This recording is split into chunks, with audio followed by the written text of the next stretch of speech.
With IV infusions, it's now becoming a trend, but it's nothing new.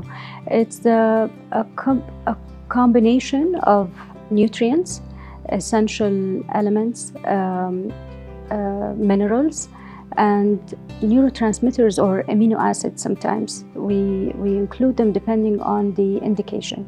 For example, if someone comes and they have fatigue, I need to give the elements for the cell to function. We know that magnesium is one of the most important minerals that the cell needs. It's a coenzyme. So is the B vitamins, so the B1, the B6, the B12. These are all coenzymes. For any enzymatic reaction in the cell to happen, it needs these cofactors. We also give zinc. Zinc is well known to be an important mineral that gets depleted anytime someone is stressed or fatigued. It has to do with your immune system as well to fight infection.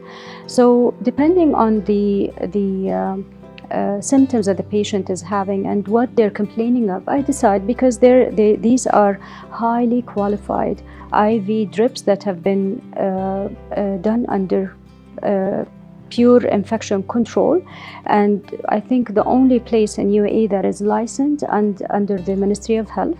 So they provide, according to what I request, these IV infusions with the ingredients that I would like to prescribe for the patients, and along with the minerals I mentioned, we also make sure that we have the high quality vitamins that I want. Depending on the symptoms, if someone has an ongoing condition, for example, a chronic fatigue, I would say at least they should try from 4 to 6 infusions.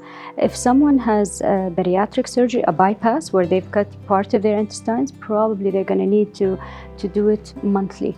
Initially, they would start with 3, for example, to get their energy and their level of functioning to where they want it, and then at least they should come monthly for an IV infusion course. If someone has just, jet lagged, they've been traveling so much and they feel stressed and strained, maybe 3 infusions are going to be enough for them. So it's not a treatment, it's actually improving the quality of life and for someone to function in a better way. This is how IV infusion works. Depending on the indication, then we come up with a cocktail, and the person would come twice a week and they get an infusion and they will feel better, especially after the second infusion.